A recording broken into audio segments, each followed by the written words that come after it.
What do you feel,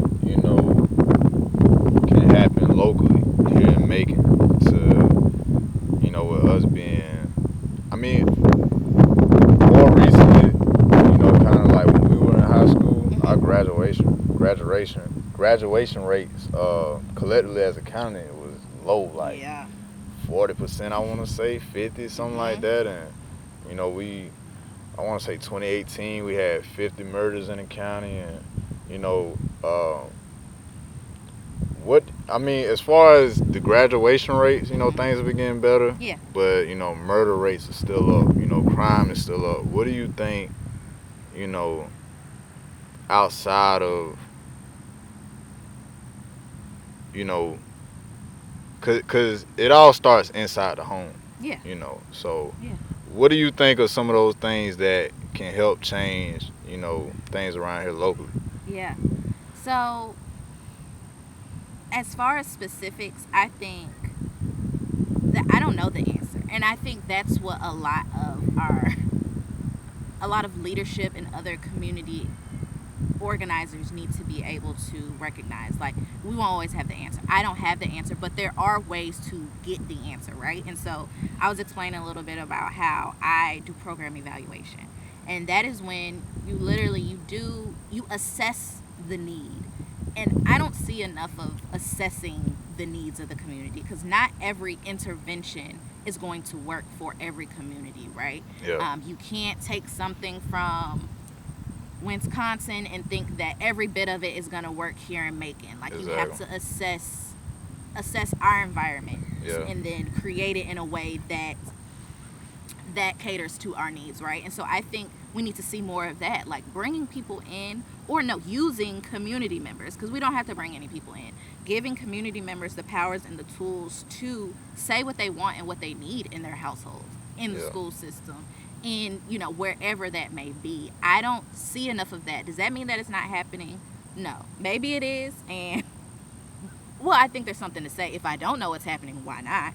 Mm-hmm. Like, maybe that's the issue. But I think we need more of that. More people saying, I don't know what the answer to crime is. There's obviously a severe problem. And Yeah. there is. Like, why is there so much death in Macon? Yeah. It's traumatizing.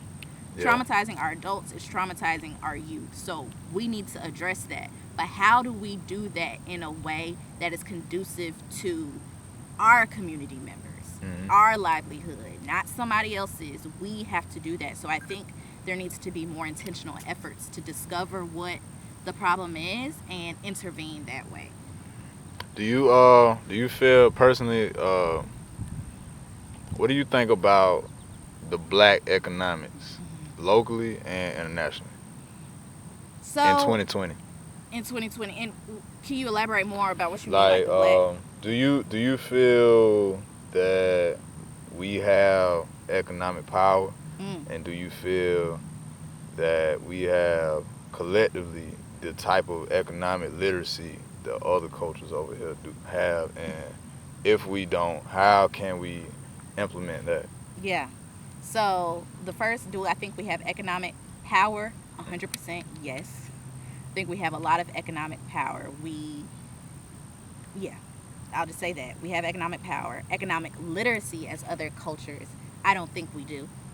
And I'm just speaking from, like I said, I haven't done the extensive research on it, but based off experience and the surface level research, I don't think we have enough literacy.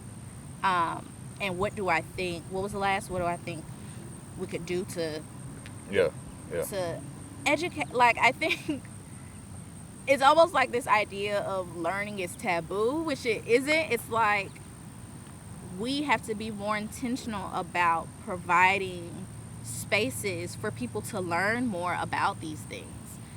Whether it's a weekly workshop hosted by somebody, like if we could just give people the access to learn more about it, people are going to take that knowledge and use it to guide their everyday experiences. I think that's the issue with our community and with, black communities that I've experienced, is that we're yearning for this information. Like, we want the knowledge, we want to be better, but where do we get that?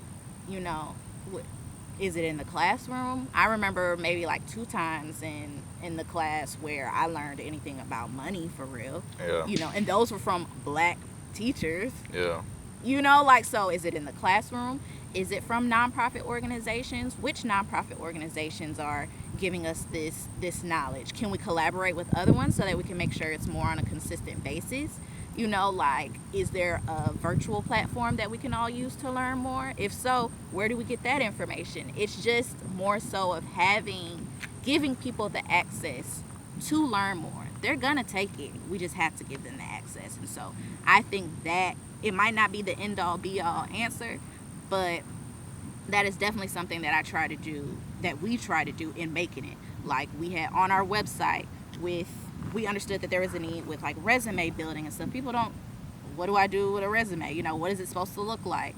A CV. People are like, what is a CV? Yeah. I don't know how to create that. Okay, boom, that's a need. So what are we going to do? We put a template on our website. If you want to know what a resume is supposed to look like, download the template, plug in your information, and boom, you got it. A CV, plug in your information, boom, you got it. It's as simple as that. I just don't think people put in the time and the energy, because it does take time and energy to do it. People don't put in the time and the energy to give people the access that they want, because we've been socialized to think if you want something, you have to go beg and and crawl and get it. But you don't have to always do that if people would just give you the access to it. And so I think there's a lot of unlearning about how to obtain success that we have to do too, because we've definitely been socialized to think that we have to fight to get it. Absolutely. You don't always have to. Like, Absolutely.